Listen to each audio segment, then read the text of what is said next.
सर्वांना जय भारत, जय महाराष्ट्र, लाल सलाम. आज पुनश्च एकदा महाराष्ट्राच्या राजकीय उलथापालथीच्या अनुषंगाने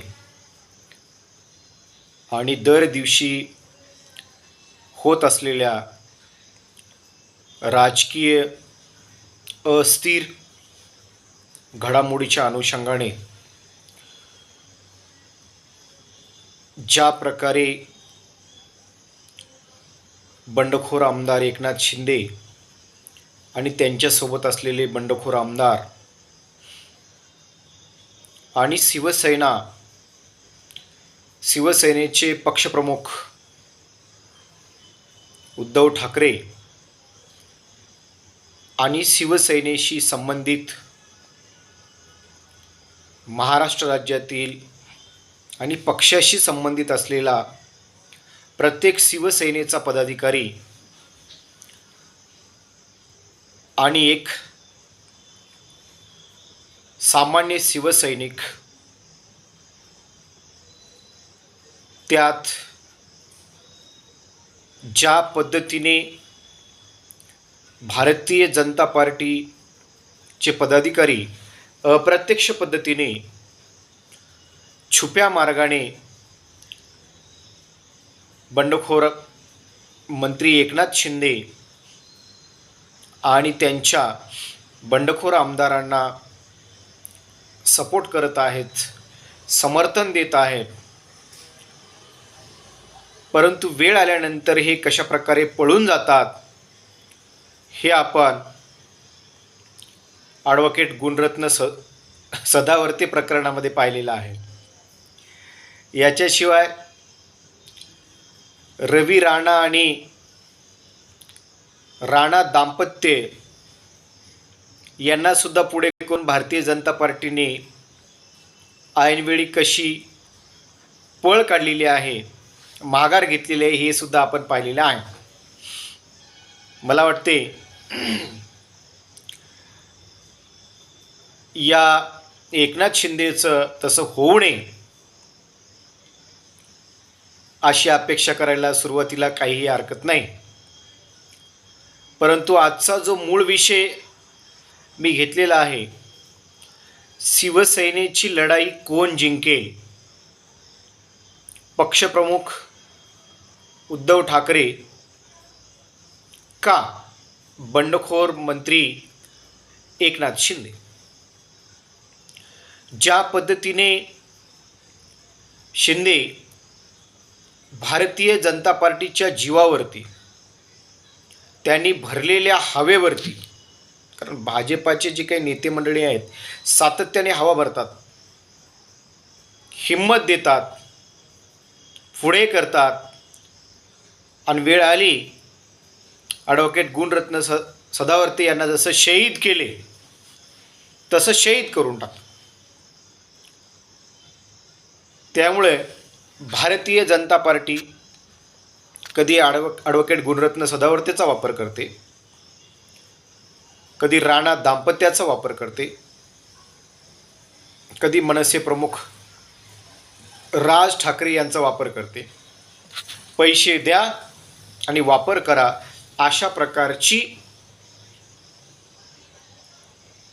भारतीय जनता पार्टीची कुटील नीती आहे. त्याला पूर्णतः बंडखोर आमदार एकनाथ शिंदे हे बळी पडलेले आहेत. आणि त्यांनी ज्या पद्धतीने दावा करत आहेत की मीच शिवसेनेचा नेता होणार, गटनेता आहे, परंतु प्रश्न असा आहे, न्यायालयीन लढाई कोण जिंकेल याची शक्यता सुद्धा मी टप्प्याटप्प्याने या ठिकाणी मांडणार आहे. परंतु नैतिकदृष्ट्या जे काही राजकारणामध्ये मॉरल्स असतात, एथिक्स असतात, त्याचा जर विचार केला तर मात्र शिवसेना प्रमुख उद्धव ठाकरे यांचं चुकतंय का बंडखोर आमदार एकनाथ शिंदे यांचं चुकतंय ते आपण पहिल्या टप्प्यामध्ये पाहूया. ज्या बाळासाहेब ठाकरेंनी शिवसेनेची स्थापना महाराष्ट्रामध्ये केलेली आहे, त्या शिवसेनेच्या स्थापनेपासून ते आजतागायत शिवसेनेमध्ये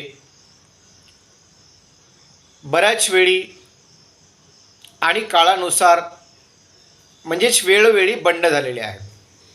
बंड हे शिवसेनेसाठी किंवा कुठल्याही राजकीय पक्षासाठी भांडवली राजकीय पक्षामध्येच बंड होतात. कम्युनिस्ट याला अपवाद आहेत, कारण तिथे बंड होत नाहीत. आता बंड का होतात याच्या खोलात मी जाणार नाही, फक्त त्याच्या पाठीमागचं एक छोटंसं कारण सांगतो. आज जी बातमी आलेली आहे ती बातमी अशी आहे की बंडोबा म्हणजे बंडखोर आमदारांना आपण बंडोबा म्हणूया थोडंसं विनोदाच्या भाषेमध्ये, त्या बंडखोर आमदारांना 50-50 कोटी रुपये देण्याचं आश्वासन भारतीय जनता पार्टीने दिलेलं आहे.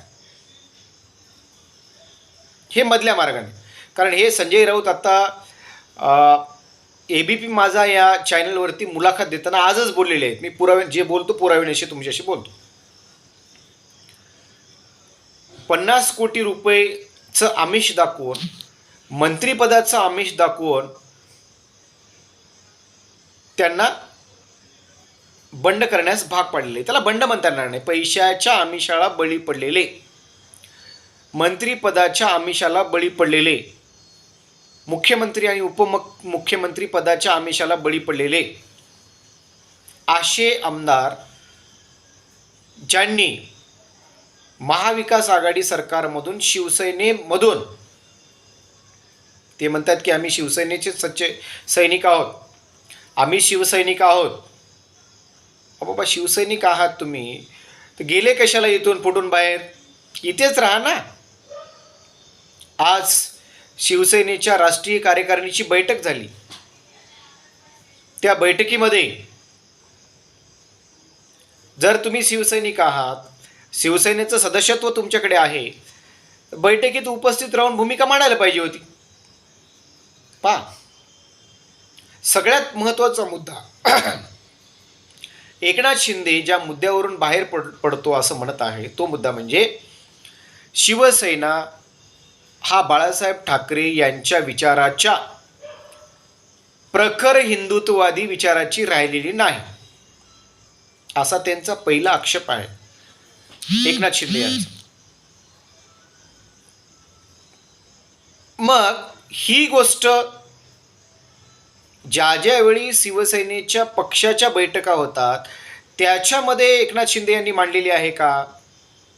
जे राजकीय एथिक्स आहेत, जे राजकीय नीतिमत्ता ज्याला आपण म्हणू, राजकीय मूल्य आपण ज्याला म्हणू, ज्या पॉलिटिकल सायन्सच्या वेगवेगळ्या थिअरीज आहेत, त्या थिअरीजच्या आधारे ही भूमिका तसं केंद्रीय कार्यकारिणीचे सदस्य आहेत एकनाथ शिंदे, त्यांनी ही मांडायला पाहिजे होती. हे अगोदरही मांडायला पाहिजे होती. एकतर 2.5 वर्षापूर्वी जेव्हा सरकार महाविकास आघाडीचं सरकार काँग्रेस आणि राष्ट्रवादीसोबत शिवसेना युती केली त्यावेळी ही भूमिका मांडली का? त्यावेळी सुद्धा नाही. नंतर 6 महिन्यानं, 1 वर्षानं, 1.25 वर्षानं, 2 वर्षानं सातत्याने ज्याच्या वेळी शिवसेनेच्या सेंट्रल कमिटीच्या ज्या बैठका झालेल्या आहेत, स्टेट कमिटीच्या बैठका झालेल्या आहेत, त्यावेळी हा विषय अजेंड्यावर आणला का? तर याच्या बाबतीत मला जेवढी माहिती आहे, ज्या पद्धतीने शिवसेना प्रमुख उद्धव ठाकरे, संजय राऊत आणि शिवसेनेचे जे प्रमुख पदाधिकारी भूमिका मांडत आहेत, त्यांच्यापैकी कोणीही म्हटलेलं नाही की अशी भूमिका एकनाथ शिंदे यांनी यापूर्वी मांडलेली होती. उलट तशी भूमिका कुठेही न मांडता उलट एकनाथ शिंदेनी 2.5 वर्ष मंत्रीपद भोगलेलं आहे. म्हणून कदाचित संजय राऊत त्यांना म्हणाले की हे तिथे जाऊन आसाममध्ये योगी बनण्यासाठी लोक आसाममध्ये जातात, पण हे मात्र भोगी आहेत, तर ते एकमेकावर आरोप करतात. तो विषय बाजूला सुरू आहे. राजकीय जी काही मूल्य आहेत, नैतिक मूल्य आहेत, याच्या आधारे एकनाथ शिंदेने ही भूमिका पक्षाच्या सेंट्रल कमिटीसमोर, स्टेट कमिटीसमोर मांडणं अपेक्षित होतं, पण अशा प्रकारची कोणतीही भूमिका त्यांनी तिथं मांडलेली नाही. मुद्दा क्रमांक 1 फार महत्त्वाचा. तिथं बाळासाहेबांच्या हिंदुत्वाच्या मुद्द्यावरती शिवसेना काम करत नाही, याच्यावर दुरुस्ती पाहिजे आणि मी पक्ष त्याग करेल, पक्षाच्या सदस्यत्वाचा त्याग करेल किंवा पदाचा त्याग करेल, अशा प्रकारचं नैतिक दृष्ट्या त्यांनी मांडायला पाहिजे होतं. ही अजिबात केलेले नाही. त्यामुळे नैतिक दृष्ट्या आणि राजकीय दृष्ट्या आणि पक्षहिताच्या दृष्टिकोनातून एकनाथ शिंदे यांनी मांडलेली जी भूमिका आहे ती योग्य भूमिका नव्हती, असं म्हणायला काहीच हरकत नाही. दुसरा मुद्दा असा येतो की ज्या पद्धतीने एकनाथ शिंदे पक्षप्रमुख उद्धव ठाकरे किंवा पक्षाच्या सेंट्रल कार्यकारिणीच्या कोणत्याही सदस्याला न बोलता, राज्य कार्यकारिणीच्या कोणत्याही सदस्याला न बोलता शिवसेनेचे आमदार घेऊन गायब झाले, अक्षरशः पळून गेले आणि नॉट रिचेबल झाले. हे पक्षहितासाठी, शिवसेनेच्या हितासाठी, त्यांच्याच भाषेमध्ये बाळासाहेबांच्या शिवसेनेच्या हितासाठी ही गोष्ट योग्य आहे का? म्हणजे पक्षाच्या लोकांना, शिवसैनिकांना, जिल्हा प्रमुखांना, तालुका प्रमुखांना, सामान्य तळागाळातील शाखा प्रमुखांना वाऱ्यावर सोडून देऊन तुम्ही कुणाचं तरी ऐकून नॉट रिचेबल होता, ही गोष्ट पक्षहिताच्या दृष्टिकोनातून योग्य आहे का? इथे सुद्धा एकनाथ शिंदे पूर्णतः चुकलेले आहेत. नॉट रिचेबल झाले आणि तिथे जाऊन शिवसेनेवर आरोप करायला. पक्षाच्या विरोधी कारवाई करण्याला एक प्रकारचे पुरावे एकनाथ शिंदे यांनी उपलब्ध करून दिले. आणि म्हणून इथे सुद्धा राजकीय जी काही मूल्य आहेत, राजकीय ज्या काही प्रथा परंपरा आहेत, त्या प्रथा परंपरांच्या राजकीय मूल्यांची इथे मात्र पायदळी तुडवण्याचं काम एकनाथ शिंदे यांनी केलं. याच्याशिवाय इतर आमदारांना त्या ठिकाणी घेऊन गेले आणि पक्षप्रमुखांच्या विरोधात बोलणे, पक्षविरोधी भूमिका घेणे. ते जरी म्हणत असले मला शिवसेनेचा आदर आहे, मी एक शिवसैनिक आहे, अरे बापू तिथे कशाला गेला तू एक शिवसैनिक आहे ना, पक्षाची मिटिंग बोलवायला पाहिजे, पक्षप्रमुखाला विनंती करायला पाहिजे. तशा प्रकारचा अर्ज दिला आहे का त्यांनी? काहीच केलेलं नाही. कुठल्याही प्रकारचं ॲप्लिकेशन केलेलं नाही पार्टी प्रमुखाकडे की या विषयाच्या अनुषंगाने तुम्ही बैठक बोलवा, मला तात्काळ या विषयाच्या अनुषंगाने बोलायचं आहे, अन्यथा मी माझा वेगळा विचार करू शकतो. पक्षावर ॲलिगेशन करायचे असतील तर तुम्हाला पक्षाच्या केंद्रीय कार्यकारिणीच्या बैठकीमध्ये किंवा राज्याचा विषय असेल तर राज्य कार्यकारिणीच्या बैठकीमध्ये तुम्हाला विषय मांडता येतो.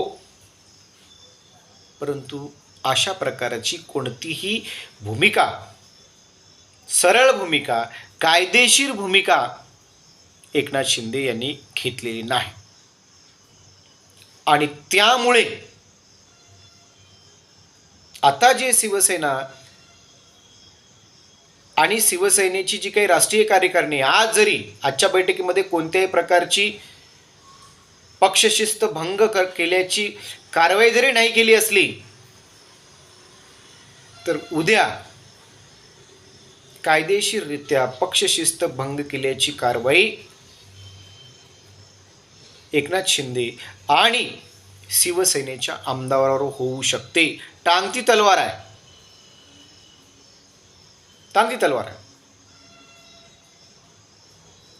जर पक्षाची ध्येय धोरणे, पक्षाचं जे काही कामकाज आहे पार्टीच्या ध्येय धोरणानुसार चालत नसेल तर ते संबंधित पक्षप्रमुख, सेंट्रल कार्यकारिणी आणि जी कोर कमिटी आहे यांच्या लक्षात आणून देणं हे गरजेचं आहे. परंतु असं कुठलंही कृत्य एकनाथ शिंदे यांनी केलेलं नसल्यामुळे ते मात्र कायदेशीररित्या परफेक्ट नसल्याचं या ठिकाणी जाणून येतं. ज्या ठिकाणावरून हे आरोप प्रत्यारोप केले, ज्यांच्या जीवावर हे आरोप प्रत्यारोप केले, हे सुद्धा न्यायालयामध्ये मुद्दे पुढे येऊ शकतात. एक बैठक घेऊन गुवाहाटीच्या हॉटेलमध्ये त्यांनी परवाच्या दिवशी व्हिडिओ जारी केला. खूप मोठी महाशक्ती आपल्यासोबत आहे, खूप मोठी महाशक्ती, ज्या महाशक्तीला पाकिस्तान सुद्धा घाबरते. आता पाकिस्तान काय घाबरते, काय घाबरलं पाकिस्तान, याच्यामध्ये मी खोलात पडणार नाही, परंतु पाकिस्तान सुद्धा घाबरते अशी भाजपची शक्ती माझ्या पाठीशी असल्याची कबुली एकनाथ शिंदे यांनी त्या हॉटेलमध्ये दिली. म्हणजे एक धमकी वजा, म्हणजे पक्षाच्या बैठकीमध्ये कुठलाही मुद्दा उपस्थित न करणे, परंतु बाहेर कोणत्या तरी राज्यामध्ये जाऊन पक्षविरोधी स्टेटमेंट करणे, याच्यावर सुद्धा एकनाथ शिंदे यांचं पक्षाचं सदस्यत्व रद्द होऊ शकतं. आता याच्या बाबतीत मूळ जी काही शिवसेना आहे, पक्षप्रमुख उद्धव ठाकरे आणि त्यांची सेंट्रल कार्यकारिणी जी आहे काय भूमिका घेते, ते सुद्धा अतिशय शांत आणि संयमाने घेत आहेत. कारण पक्षप्रमुख उद्धव ठाकरे हे सध्या महाराष्ट्राचे मुख्यमंत्री असल्यामुळे, त्यांच्यासोबत काँग्रेस आणि राष्ट्रवादी काँग्रेस हे सत्तेमध्ये असल्यामुळे आणि महाराष्ट्राच्या जनतेचा आणि समस्त शिवसैनिकाचा विषय असल्यामुळे ते मात्र शांत पद्धतीने हे प्रकरण हाताळण्याचा प्रयत्न करतात. आता उलट पक्षी एकनाथ शिंदे इथपर्यंत जाऊन थांबलेले नाहीत, तर ते म्हणत आहेत की मीच गटनेता आहे. आपण नेमलं कोण गटनेता? मुद्दा क्रमांक 3, मीच गटनेता. बापू तुला नेमलं कोण गटनेता? पक्षप्रमुखांनी पार्टीच्या कार्यकारिणीला विश्वासात घेऊन गटनेता नेमलेला आहे. लक्षात घ्या, पावर कुणाला आहेत? पक्षप्रमुख हा पक्षाचा मेन असतो. राजकीय पक्षाची नोंदणी करत असताना पक्षप्रमुख, राष्ट्रीय अध्यक्ष आणि राष्ट्रीय जनरल सेक्रेटरी. राष्ट्रीय जनरल सेक्रेटरी हे कम्युनिस्टामध्ये आहेत भारतामध्ये. काँग्रेस, राष्ट्रवादी आणि इतर मनसे वगैरे हे जे आहेत त्यांचे राष्ट्रीय अध्यक्ष आहेत, मनसे प्रमुख आहे. शिवसेना यांचे पक्षप्रमुख आहेत.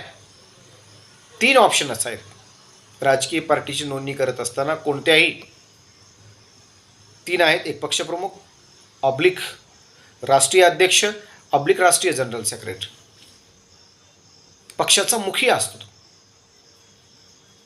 पक्षाच्या मुखियाला, प्रमुख व्यक्तीला, जी त्यांची सेंट्रल कार्यकारिणी असते, पक्षाची जी काही मुख्य कार्यकारिणी असते, त्याच्या अनुषंगाने त्याला निर्णय घेता येतात. एकनाथ शिंदे कोण आहेत? सेंट्रल कार्यकारिणीचे मेंबर आहेत, हे आज समजलं. परंतु सेंट्रल कार्यकारिणीच्या एका मेंबरला, एक मेंबर म्हणजे बहुमत नाही. उद्धव ठाकरे पक्षप्रमुख म्हणून बहुमत नाही. परंतु आता ते शिवसेनेच्या अजेंड्यामध्ये काय लिहिलेले आहे, शिवसेनेच्या पार्टी अजेंड्यामध्ये काय लिहिलेलं आहे, त्याच्या आधारे काही जरी झालं तर पक्षप्रमुखांचं वेटेज फार महत्त्वाचं असतं. त्यांच्या विरुद्ध पक्षातच बंड करायला पाहिजे. तसं न करता आमदार फोडून बाहेर जाऊन पक्ष संघटनेवरती ॲलिगेशन केलेले आहेत, पक्षाच्या ध्येय धोरणावरती ॲलिगेशन केलेले आहेत.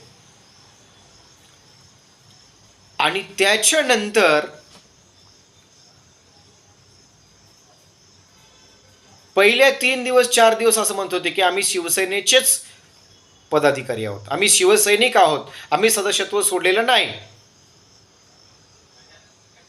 आणि आज मात्र वेगळी भूमिका घेतलेली आहे. काय वेगळी भूमिका घेतलेली आहे?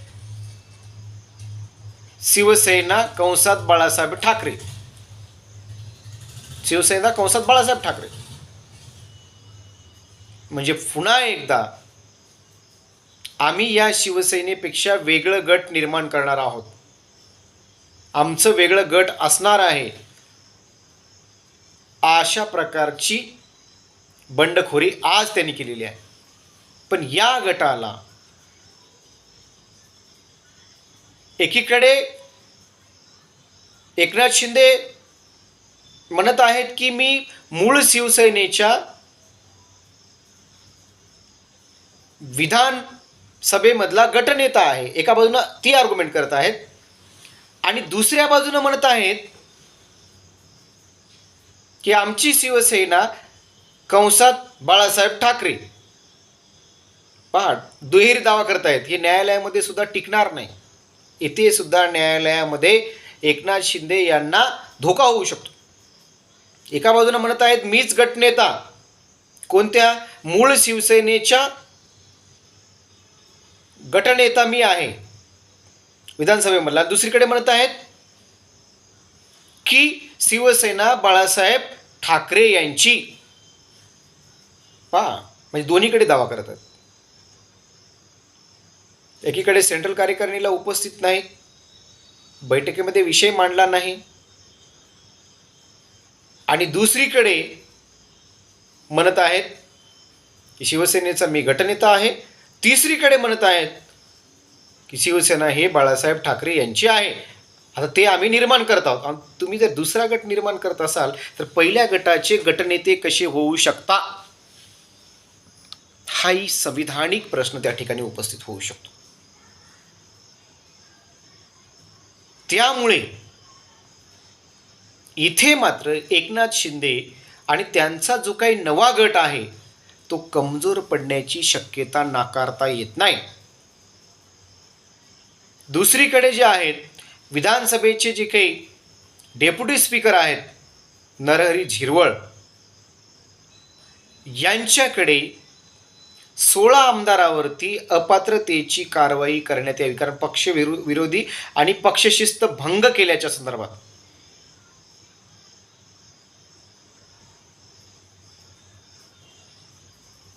त्यांच्यावरती कारवाई करावी, अशा प्रकारचं पत्र शिवसेनेनं दिलेलं आहे.